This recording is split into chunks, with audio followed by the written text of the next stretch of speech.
Thank you for joining us today. I'm always baffled why everyone sits in the back.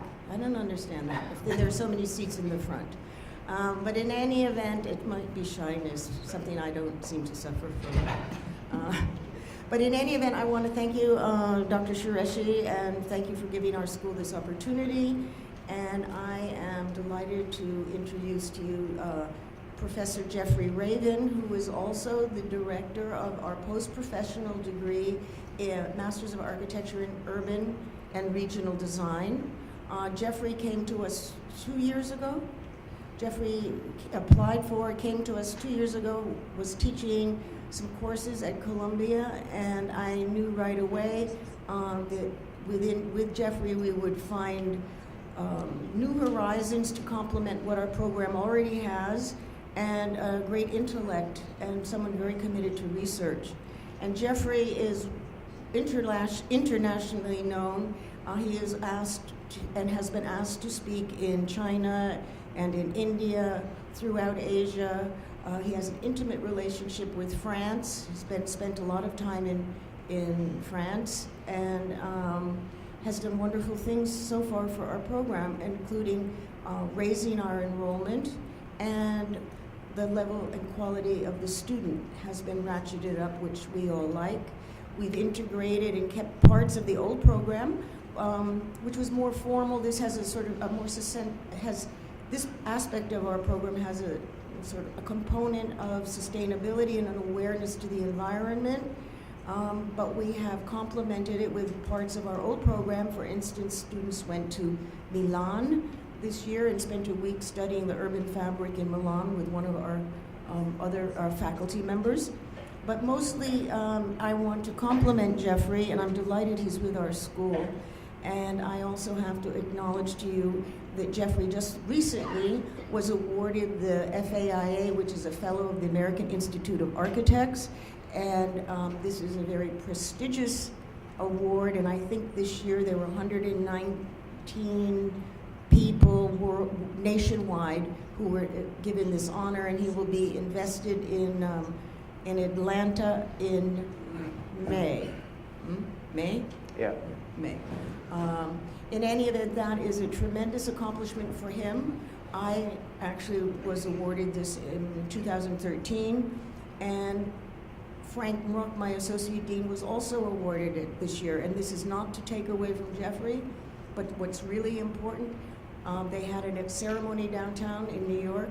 This is the only school that has ever had two in the same year on its roster.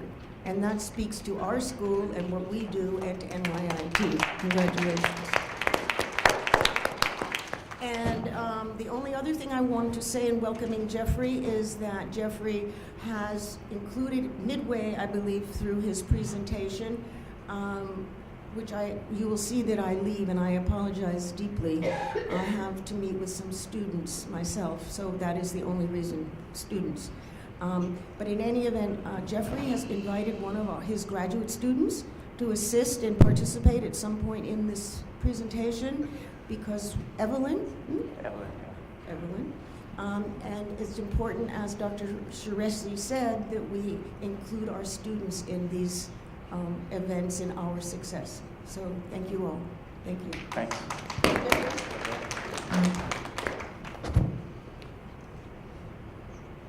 Thanks, Judy.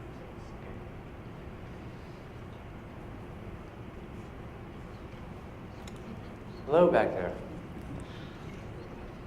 Well, first of all, I'd like to thank Dr. Qureshi for inviting me and for the Dean for her support in this program. As the Dean said, I've been here for a little over 2 years, and it's just been an extraordinarily rich experience for me. I mean, it's just been a real challenge, but so exciting, because I think this field of urban design specifically is going through an enormous change. It's a very fluid field. It's interdisciplinary, increasingly interdisciplinary. It embraces other sectors, as you'll see in some of the work that I'm going to show you today. It's international. global.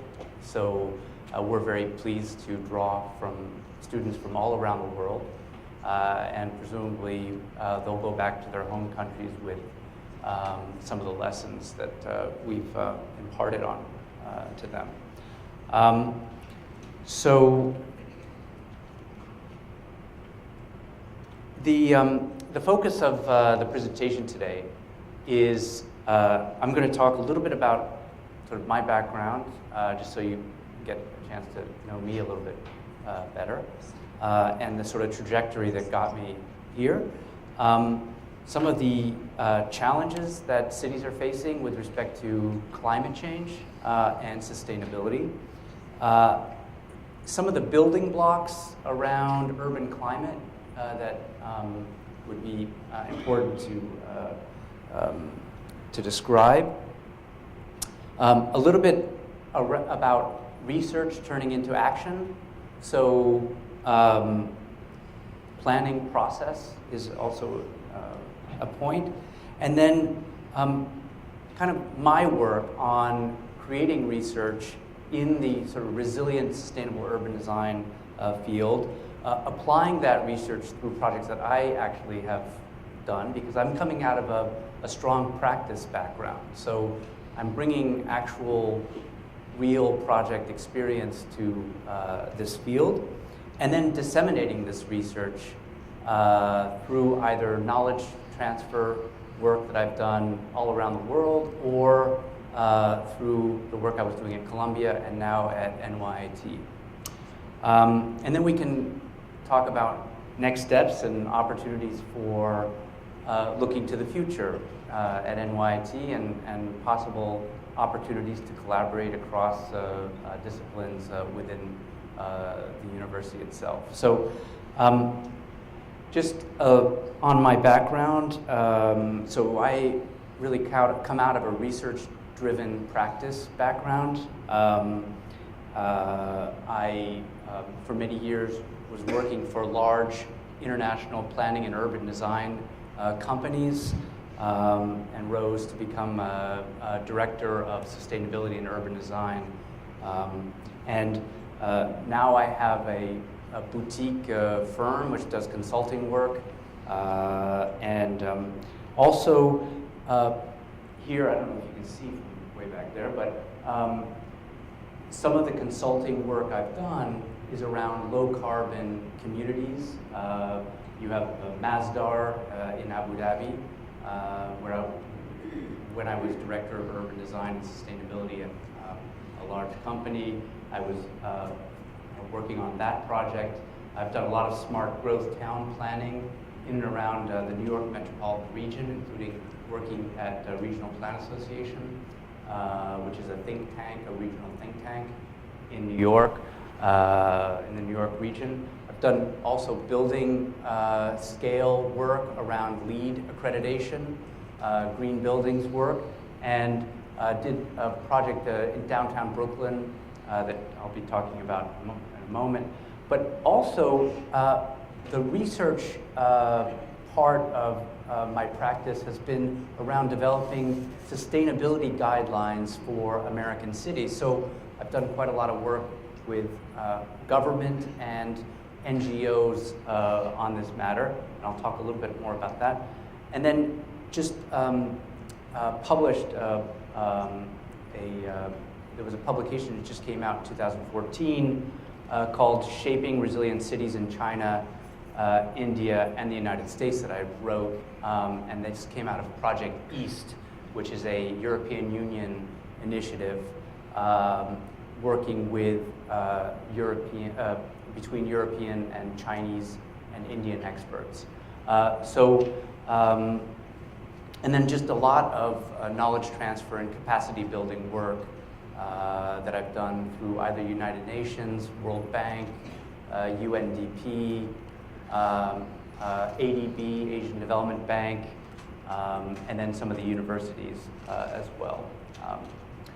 My background, educational background, is I actually have a degree in history, and then went into architecture, and then at Rhode Island School of Design, and then got a master's at Cambridge University in England in interdisciplinary design for the built environment. So I've always been very focused on this interdisciplinary, integrated thinking work.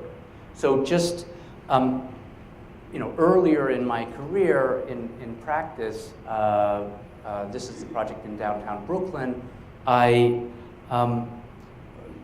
was attracted to urban scale projects, interdisciplinary types of projects.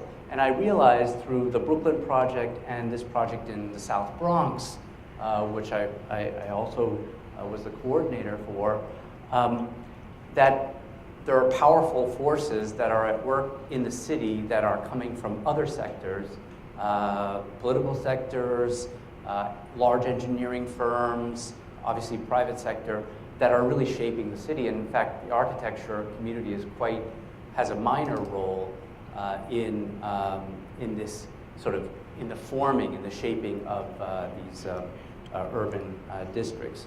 So that drew me into working for these kind of larger interdisciplinary companies. And with respect to climate change, as the sustainability focus emerged as a major driver for our field in architecture and urban design and planning, now a new group sits at the table, scientists. Okay, so suddenly a strong kind of data focus in planning and design begins to emerge, and I was trying to figure out how to engage this area of study in the shaping of resilient, sustainable communities. And so this was most apparent in in projects that I was undertaking in very harsh climates, where you could, as you could imagine, sustainability, if you're talking about the desert of Abu Dhabi, for example, for Masdar, how do you create a sustainable community in a harsh desert environment without, it's essentially a carbon neutral development in Abu Dhabi. You need to rely on a myriad of tools in your toolkit, including urban design. Urban design is actually a major driver for cooling down these urban districts. So suddenly, urban climatology, urban design, all those pieces are coming together, and that became really a focus of a lot of my work. And then I worked in Vietnam as well, in northern Vietnam, so different climate, very humid, and in Qatar, also in the Arabian Gulf. So, these images here, as you can see, are this image. Is around, looking at sort of two factors here. One is the density of population in urban centers, and the second is carbon emissions from these urban centers. So urban centers become the challenge and the opportunity with respect to resilience, climate change, sustainability. So it's like and of course, this has been said many, many times recently, but for the first time in human history, 50% of global population lives in cities. And it's expected to rise within this century to 70-75%. So this is where the focus of a lot of our work should be. So these two images here are looking at how the built environments affect urban climate. And the image on the right-hand side was done by a very famous urban climatologist, looking at sort of how morphology, urban form, what we call morphology, affects urban climate. So you see different types of urban form, and those categories of urban form would then translate into effects with respect to the atmospheric layers of of cities. So you've got the mesoscale, larger layer, that's a regional layer, down to a local scale and down to a micro scale.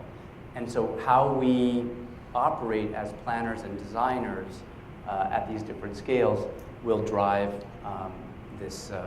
the urban climate. So I want to introduce an idea. You've all heard about climate adaptation and climate mitigation, right?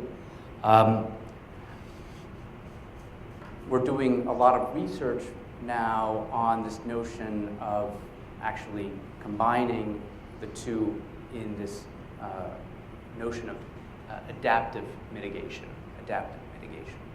Now, what that means is adaptive mitigation is in a way in response to the kind of bifurcation of adaptation and mitigation as two separate strategies, where now the city governments, the public sector is saying, look, the horse has left the barn, as they say, and now climate change is real. Now we must adapt to it.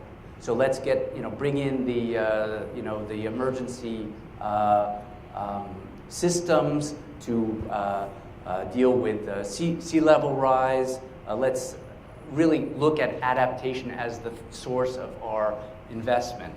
And the focus of my research is actually make sure that the sort of investment is more towards the adaptive mitigation side, which is really trying to couple the global and local climate management activities in one sort of standard, united activity. And I'll give you an example. Climate management, we know, can reduce greenhouse gas while producing climate-related benefits. So, for example, a green, sorry, let me give you an example. So sprawl, urban sprawl, is not affected by lowering the carbon in the fuels of the automobile, in the gas of the automobiles. Urban sprawl will continue regardless of whether the automobiles have lower or higher carbon content. Yet, that carbon content is part of a mitigation strategy. But that doesn't get into the notion of the impact of sprawl with respect to climate. And so, number one pillar of climate, urban climate, is around waste heat and anthropogenic emissions. Okay? So waste heat, if you think about those two scenarios on the left and the right, the one on the left shows compact development in a region. The one on the right shows sprawl. Now, with respect to climate, the sprawled condition essentially shows a region that's built over by hard surfaces that essentially absorb solar radiation. Okay, and there is, of course, the outgrowth of this sprawl is increased automobile traffic, which increases the emissions. So you've got those sort of double negatives working there. And the anthropogenic human activity would then add to this because of the need for greater air conditioning, which essentially not only uses more energy, but also exhausts the hot air from the buildings. Then the next, so this is around waste heat. The next one is green cover. So now I'm looking at the different elements of urban climate, okay, that driving urban climate. This is green cover, vegetation. So this is an interesting project that was done at a University of Manchester. Gina Caven from the University of Manchester did a series of scenarios looking at business as usual, worst case scenario for future development of Manchester, England, and a more green strategy with respect to increasing the vegetation cover of this urban area. Now, with respect to projected climate change, if the business as usual were to continue, which essentially keeps the green cover about the same, the climate change would increase exactly in accordance with the projection in terms of increased heat, temperature.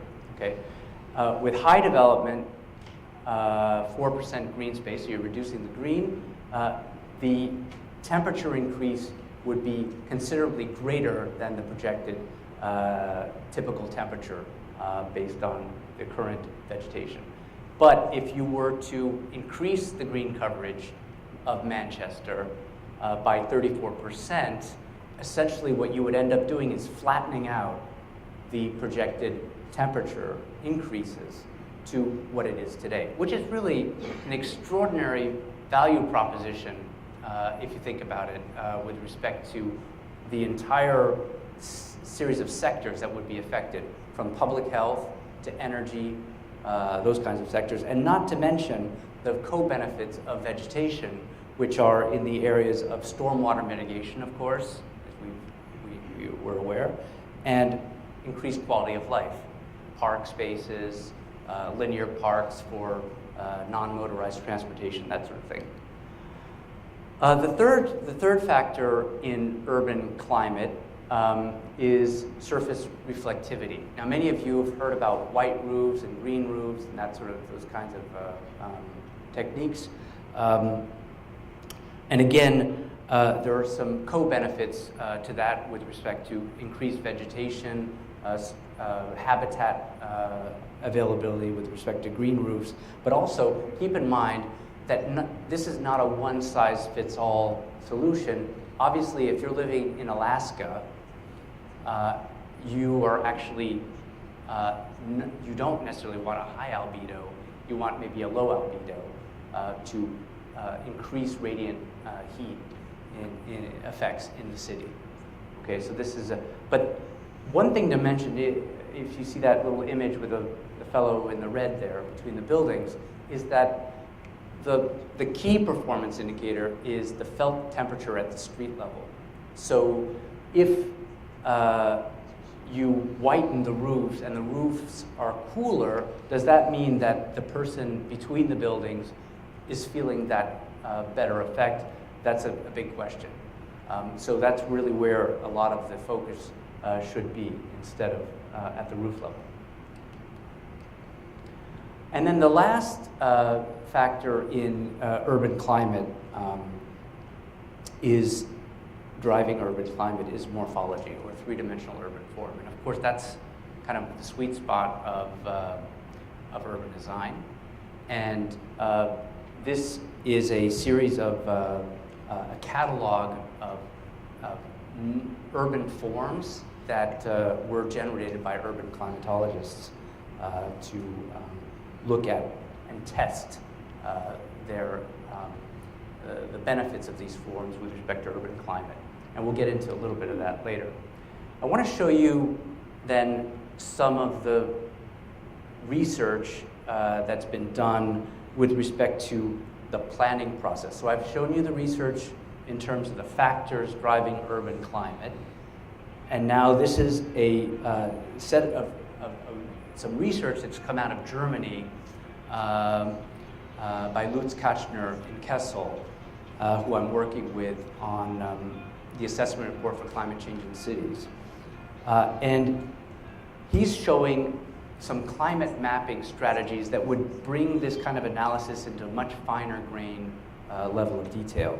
So what you see here is a climate map that shows radiant heat with respect, and then you get from a regional down to a local level. This then translates that climate map, basically do some projections on hotspots around the city, right? And the hotspots then give you a sense of where are the trouble areas, where are the problem areas that we'll need to focus our attention in terms of design to cool down those hotspots. okay? Because remember, those hotspots have public health implications around them. And what's interesting in the two images you see on the left here is that the one of the images is a survey that is done with local population to say, okay, we know that this is a hotspot. We believe it's a hotspot. A, is it in fact, do you consider it as such? Is it a place that's is known to be uncomfortable? And two, is it an important place? Is it a place, is it the parking lot of a freight delivery area, or is it like in front of a major center of activity? And if it's in front of a major center of activity, then you know that that's got to be a priority spot. And I was just wondering, some of the work I think that Dr. Qureshi, you've been involved in also is looking at receptors and looking at some of these sort of intelligent readings around a city. And this is something we could sort of look at as a possible area of joint, some sort of collaboration. But how to identify in a much finer grained level of detail these kind of vulnerable hotspot zones, which would then give planners and public health officials an opportunity to intervene. So definitely could be interesting. And then of course, this is sort of the before and after. So once that hotspot has been identified, then in this particular case, increasing the strategic vegetation in those zones to cool them down. So this is work, like I said, that's being done by Lutz Kastner out of Kessel. And I just want to say, I'm working with Lutz and with others, who I'll show you here, on the assessment report for climate change in cities. And this is an initiative that's an international scientific initiative. And for the first time, there is a planning and design chapter in this publication. And it's going to be presented at COP21 in Paris at the end of 2015, which is of course, the major climate negotiations internationally.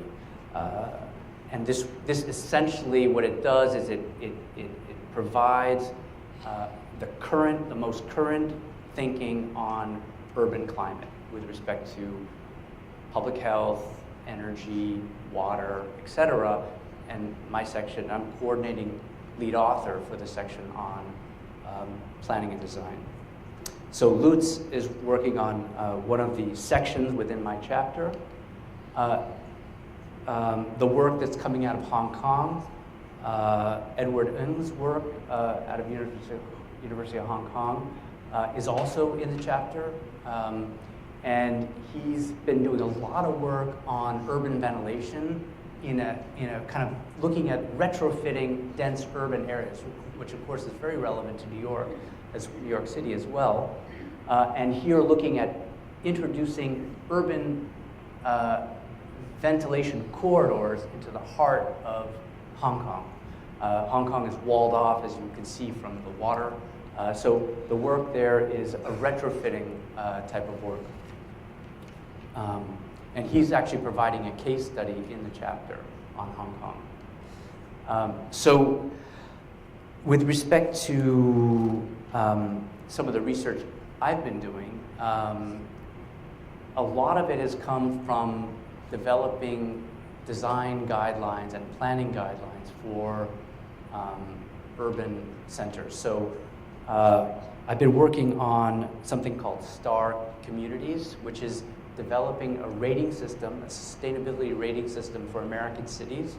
I've been working on that for the last, I worked on that for 3 years, and we handed in the report just before, about a year ago. I've also worked with LEED, U.S. Green Building Council, on regional overlays in LEED, which is a rating system for buildings and communities. worked with the Climate Positive, which is out of the Clinton Climate Initiative, on zero carbon developments around the world. So carbon becomes the currency of success, the outcome. I also worked with US EPA on the steering committee for urban resilience. So they were developing, US EPA was developing sort of standards for municipalities around the country with respect to urban resilience. I worked with McKinsey on developing a value proposition for green districts internationally. They were mostly focused on China, but they're coming at it from really an economic value proposition. So what's the payback? What are the easiest strategies to implement, and that sort of thing. So again, we need to think outside of our box with respect to not only public health point of view, but also the economics and the payback. And then recently, I've been working on an initiative with the Global Eco District Protocol. Now this is coming out of Portland, which is essentially the grandfather of a lot of the urban sustainability movements in the United States. And I've been working with them on developing a district protocol for eco-districts, essentially. And I'm working now, I'm bringing this to my students as a living, breathing project for them to be confronted with. And it's a driver for some of our design studios. In addition to the assessment report for climate change in cities. So those two elements are living, breathing documents that I'm actually sort of having the students work through. So I did these two photos. Well, one is a sketch that I did on the left, and another is a photo actually of my table at home, where I put the cards around the table. So let me just describe these real quickly.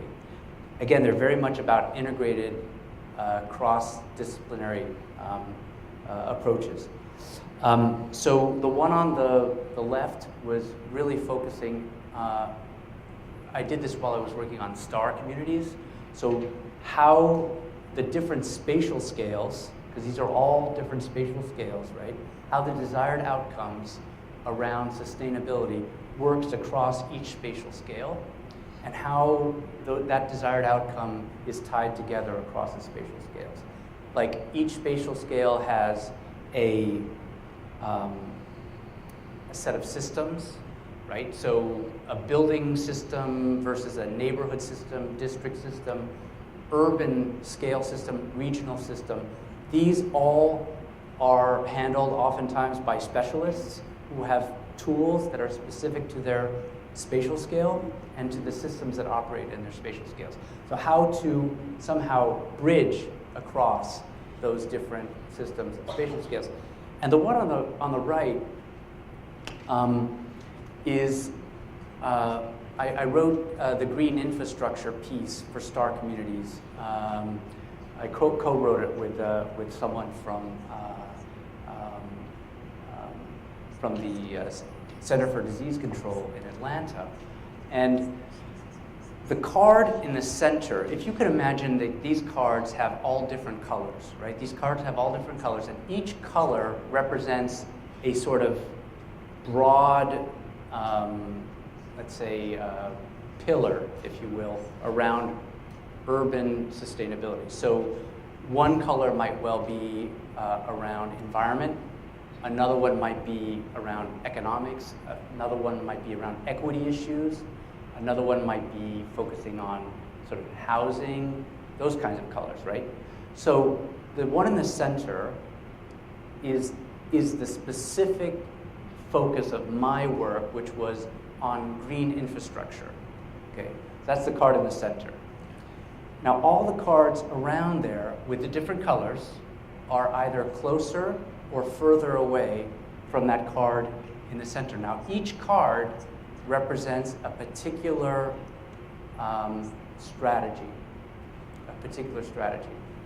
Now, those of you who are out there, why might I have put those cards in that particular configuration around that center card? What's the significance of the cards that are closest to the center versus the ones that are further away? Any takers? Good, I like that. So the card in the center is related most closely to the cards immediately surrounding. So green infrastructure could be very closely related to something that's completely outside of the natural systems focus of green infrastructure, but could very much be around something having to do with transportation or job creation or energy, okay? So that's why those cards are closest specifically around green infrastructure. Why energy? Well, you have more green infrastructure. I just showed you in Manchester that the more green infrastructure you have, the greater the implications are for mitigating temperature increases, right? That has a direct implication to energy. The more green infrastructure you have would actually have a stormwater implication to it. The more green infrastructure you have, possibly these linear park systems could be bring you non-motorized transportation through the city. So that's the relationship, and that's an important focus because we're trying to develop value propositions for each of these pieces that are outside of the specificity of that, that specific strategy. So at a building level, when you're looking at things like daylighting of a building, that's me with a haircut, you're taking it across these different spatial scales into these larger urban systems. And of course, how that happens is really complicated, and there's an attempt to address that in these two images. The one on the left was drawn in the 1970s. It's focusing on Brussels and Belgium. It's in French, and it's looking at inputs and outputs, energy, waste, transportation, etc. Right? So these are inputs and outputs, emissions, of course, different gases that are coming from the city. The one on the right is actually a more contemporary version of that, which is an actual computer modeling system that was developed for Masdar in Abu Dhabi, looking at inputs and outputs of energy, of waste, of different material flows, that sort of thing. So that's picked up in that particular image on the right, and that was a driver for our work in Masdar, which was, if you're doing a specific project, how does it impact that broader energy flow, that broader carbon story, essentially? Because remember, it had to be carbon neutral. So one lesson for me is, and this is kind of how urban design is changing enormously, is this question of you can't manage what you can't measure. Okay, you can't manage what you can't measure. The second is what gets measured gets done. So data, very important. But let me show you another image of the importance of our work as urban designers. Is we tend to overvalue the things that we can measure and undervalue the things we cannot. So that's really a direct response to sitting around the table sometimes in these meetings, with project meetings, and thinking that this is all about pure numbers, and it's not. It's about quality of life. It's to focus on what is meaningful rather than what is measurable, because to a man with a hammer, everything looks like a nail. You've heard this expression before, I'm sure. So to me, it's this sort of qualitative and quantitative melding that's really important in this field. And in my estimation, social cohesion, which is where you find it in some of these very successful urban centers, is really a key to long-term resilience. And this hinges really on people-centered spaces.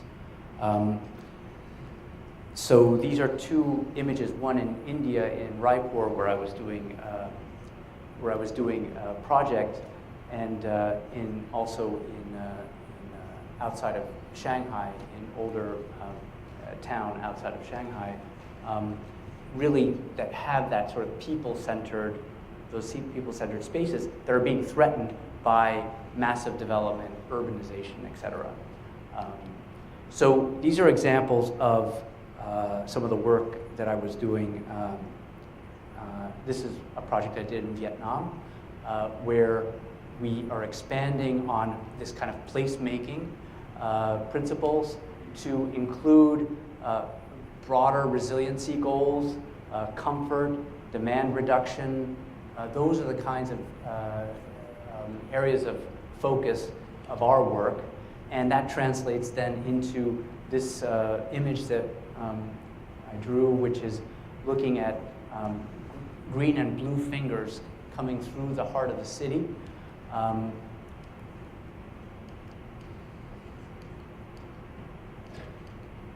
This is Masdar in Abu Dhabi, so you can see the compact urban form here, which is very much driven by climate considerations, the cool winds coming off the surrounding area and mitigating the hot winds.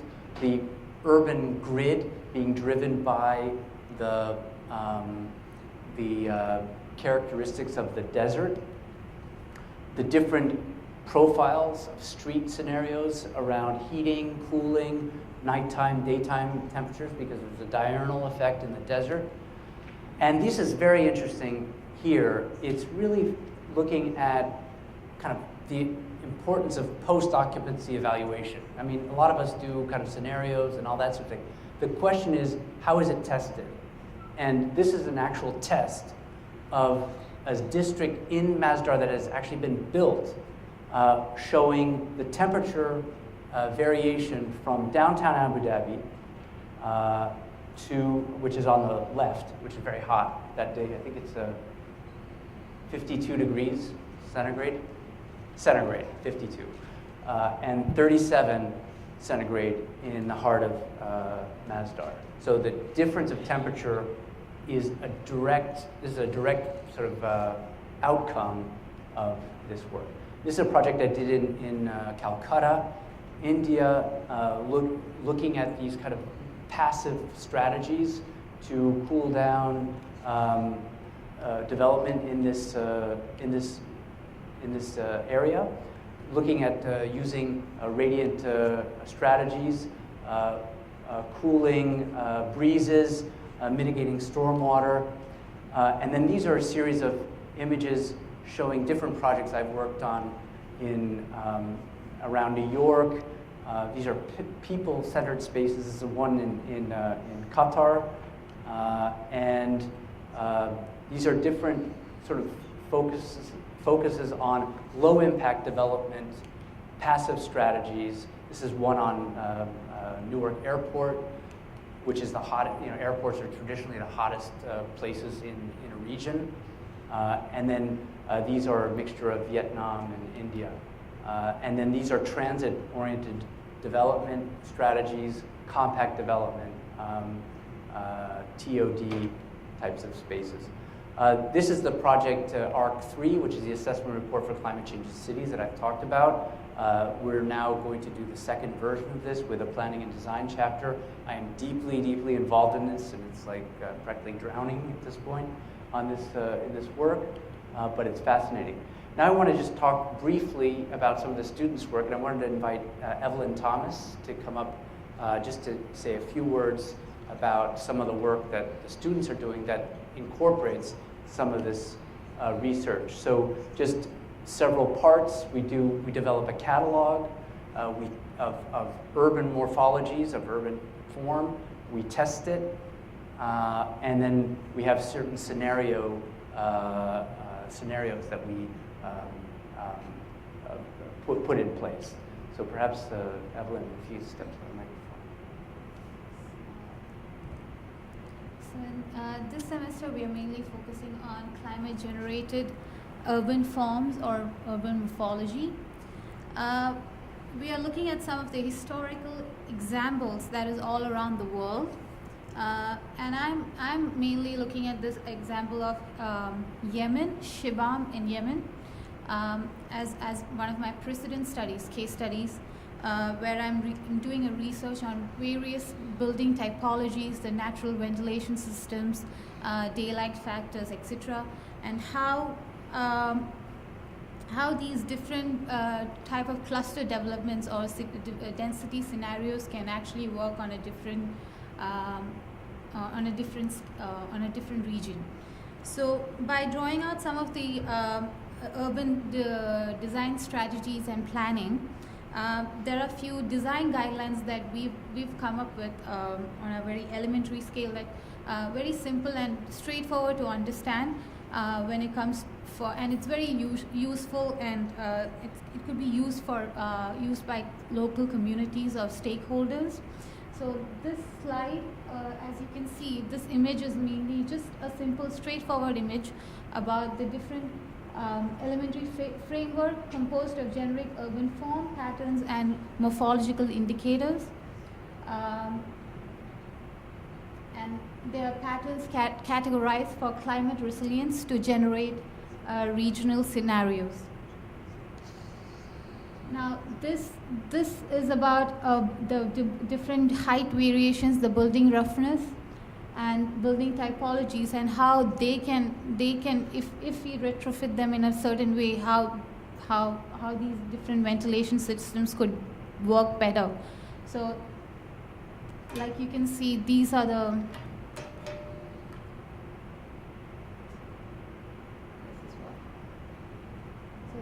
that's like a dome situation, and how better it would be if we just retrofit in a certain position. These are the do's and the don'ts.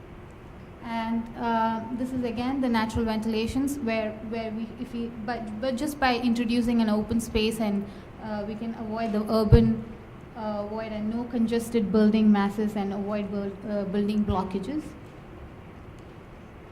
And how the buildings in the waterfront can be designed in a better way, where we have a better natural ventilation systems. And again, the building orientation is also another important factor. And these are few projects what my senior cohort had worked on. This is a site in Red Hook, Brooklyn, where they were studying the thermal comfort, climate resilient, high density mixed use development, and they did like they tested different scenarios to see how better these. So in this first image is the existing situation in Red Hook, Brooklyn, and by testing out different scenarios, by introducing open spaces in those areas, you can see the difference between these two images, like how the urban heat factors have like greatly changed. And this is in Midtown Manhattan, where one of my senior cohorts, she tried to introduce like a green corridor, and these are different scenarios we are testing in our studios to see. And this is again in Red Hook, where one of my senior cohorts, she tried to introduce like a seawall, and to see what are the urban factors that that Okay, good. works on these. Terrific. Yeah. Thank you. Okay, we're going to just, terrific. So this is really the end of the presentation. Thank you, Evelyn. And one of my great pleasures is to work with the students to essentially, these students are going to be the urban designers of the 21st century. So they're confronting a whole new set of challenges, and I'm trying to work with them on this really cutting-edge area of urban design research. And it has broad implications in terms of application. So just a couple of sort of challenges that I think are really endemic to the kind of work we're doing. To summarize, there's some serious silos in terms of urban design, engineering, and climatology science, which need to be broken through. I think there are gaps in the tools as well as the types of tools that each one of these groups are working in, and they need to be simplified in some way so that everyone is able to access the information and data. The investment and payback question for policymakers obviously is a huge issue. So that needs to be really clarified. And for that, the economics, the public health elements, all those, the kind of comprehensive approach is important. Code regulations, thinking about legislation for thinking about future climate and not today's climate. I think it's, from respect to the building code and energy is a very important thing. And then with respect to performance indicators, quantity and quality. So the data, but also the qualitative aspect is critical. And so the adaptive mitigation piece is a real driver in that effort. And so I hope that you will join me in some of the research that we're doing in the future around these kinds of issues. I'd like to thank you for your time.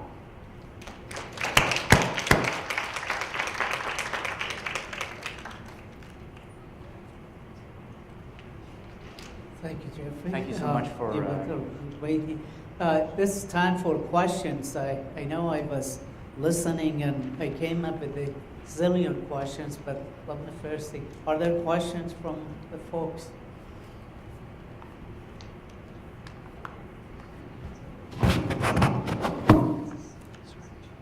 So let me start. I was really amazed, and I want to make sure I heard it right, that you said there is a difference of almost 20 degrees between downtown Abu Dhabi and what is in Masdar. What has caused that? Is it just the design of the city itself? So you all know intuitively, when you travel around and you go to courtyards that are cool in cities, or zones that are particularly cool, and there are fountains, and there's a sense of, if you go to especially desert cities, there's a couple of factors that play into this. Absolutely, the urban form with respect to self-shading is a factor. You don't have a lot of vegetation in the desert, as you can imagine, so you don't have a huge tree canopy to shade you. So in the desert, it's going to be thermal mass. So the thermal characteristic, the mass of the buildings around you and the mass of the surfaces are absorbing the heat during the day and releasing it at night due to the diurnal effect. So it's very important to design your buildings with that factor in mind. Another aspect is the self-shading. A third is the coolness of the ventilation that plays a factor. So there's a lot of characteristics that absolutely do, and we know this by just the experience of walking through these kinds of cities and then finding those like oases of coolness in these places. Okay, I have a couple of questions, Oh. so I'm going to try to make them into one big question. You spoke a lot about what the greenfield effect has on the climate change. What about brownfield remediation? And doesn't that also help to solve some of your problems with policymakers who want to have more investment in the urban areas if we're saying we're not just going to build, but we're going to remediate what we already have in our urban areas? That's a really great question. Actually, so in some of the German cities, they've created ventilation corridors through the heart of the city, and one of the ways they've done that is actually to mitigate brownfields. So there are some older industrial areas that they have essentially set aside as part of their urban ventilation corridor, and just remediated it and kept it as a green space. So absolutely would be part of that equation.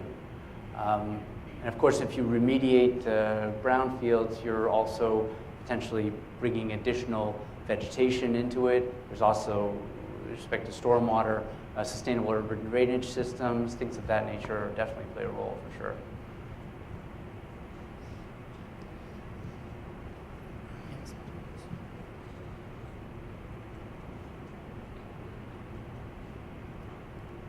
Hi, thank you. It's not so much a question as a comment. As I'm listening to your presentation, my mind is going almost 1,000 miles an hour. I'm thinking about the marriage of your research with public health indicators of health and illness, and designing cities or refitting or reformatting existing structures and areas so that we can help to reduce some of the challenges that we're facing in healthcare, like asthma, like increase in microbiological diseases, et cetera. It's really very interesting. I hadn't really thought about this in this way before. Thank you. Yeah, I mean, I was at a conference in Atlanta last summer, which was focusing on health. It was really the health research field. And there's just been a lot of focus on morbidity, urban morbidity, with respect to heat. And if you look at the most recent New York City report on climate change that was just came out a couple of weeks ago from NASA, Goddard was one of the drivers behind it. They looked at a morbidity sort of projection for New York City with respect to heat, and it looks like 500 to 700 more deaths will be attributed to heat in the next sort of 50 years, annually kind of thing. So they're really tracking the sort of public health question, but if to the extent possible, if we can provide that sort of value proposition to the policymakers and say it's not just about, isn't it nice to plant more trees, or isn't it nice to redesign our district with this type of thinking in mind, but more about like, hey, this is important from a public health point of view and from an economic development point of view. Now we're going to get some traction with this in mind. So I think all hands on deck for sure, and to the extent we can bring these sectors to the table. Hi, good afternoon. I come from a chemical oceanography background, and you've spoken sorry, about... can you I do chemical oceanography. One of the things that you speak about is your global and climate change, et cetera. But you didn't do a lot about sea level rise, and I was just wondering, as part of your teams, your global teams that you do, can you talk about some of the different industries that are involved in these global teams? For instance, I know that New York is doing long-term urban planning because there's supposed to be 1 million more people, as you discussed in the beginning of your thing. Yeah. So how do you do that? Are there going to be 1 million more cars? You change the zoning to your existing public transportation where you want to fit these people, and then you have Sandy that we contended with. that went over Lower Manhattan, etc. I just wanted to know what kind of different industries are on your teams when Yeah. you go through your designs. Well, thanks. There are a number of initiatives that are currently underway. Obviously, Sandy was a trigger for the sea level rise, the storm surge debate. And so everyone shifted, not everyone, but there's been a huge focus on the water aspect. Just to talk about the water versus the heat, both are going to be critical issues. With respect to the water question, the New York City panel on climate change that just came out talked about, well, there's a 1 foot sea level rise since 1900 to today, and the projection is by 2050, 11 to 21 inches rise. By the 2080s, 18 to 39 inches rise. In this, I'm talking New York City. And 6 feet possible projection by 2100. So, huge issue, obviously. Definite need for emergency management focus. And so there are a number of initiatives that are underway. Rebuild by Design was a HUD initiative, US HUD department, put in place a series of design teams to look at multitude of different sites within the region. There's of course Sandy reconstruction. I mean, there's a lot of that, the rebuilding of post-Sandy as well. I think one of the interesting areas of debate these days is, should we go the Dutch route, which is the walls, the dikes, that kind of route, or should we actually follow the contemporary Dutch focus, which is actually not necessarily an engineering approach to the question, but actually working with the water or living with the water? So they're actually removing, in some cases, obviously not everywhere in Holland, but in some cases, dikes to allow flooding to occur, but within floodplains. Because what's interesting is when you look at sort of Sandy and major flood events, you know what's fascinating is you look at the coastline that got flooded, and it's basically back to the original New York coastline prior to the landfill. So it sort of, nature seems to kind of go back to its original place to a certain degree. Of course, now it's going to encroach possibly more, but that's a factor. What I would say is that from an adaptive mitigation point of view, if we only think about adaptation, in other words, put walls as an adaptive mechanism, you're not dealing with broader, well, first of all, the wall could fail.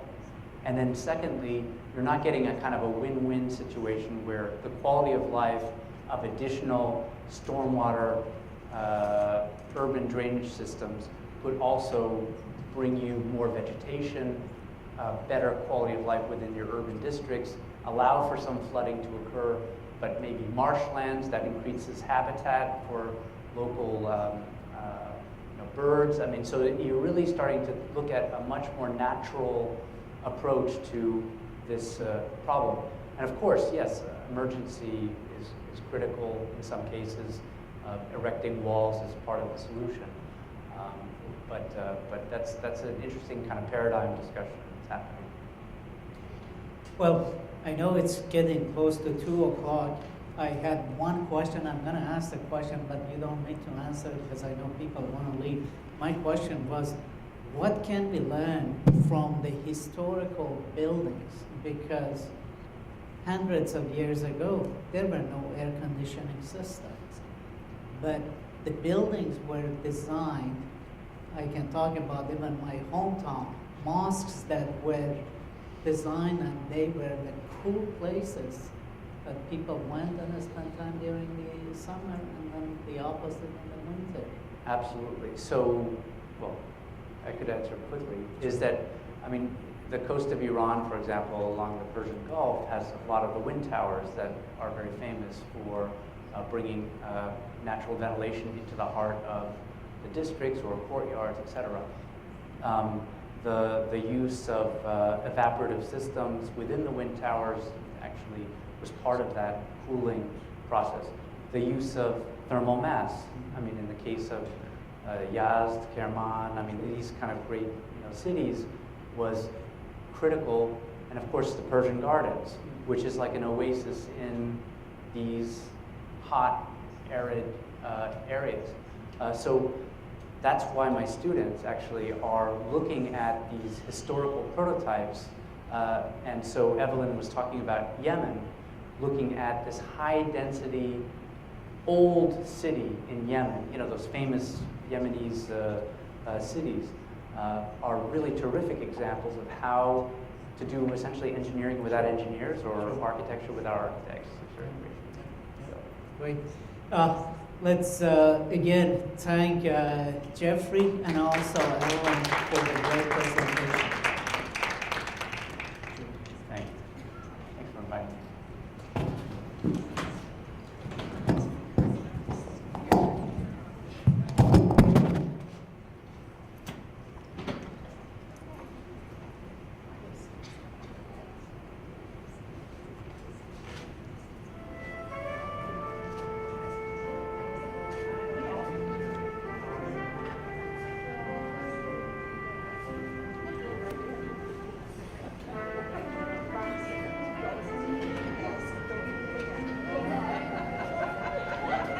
Oh, you're welcome.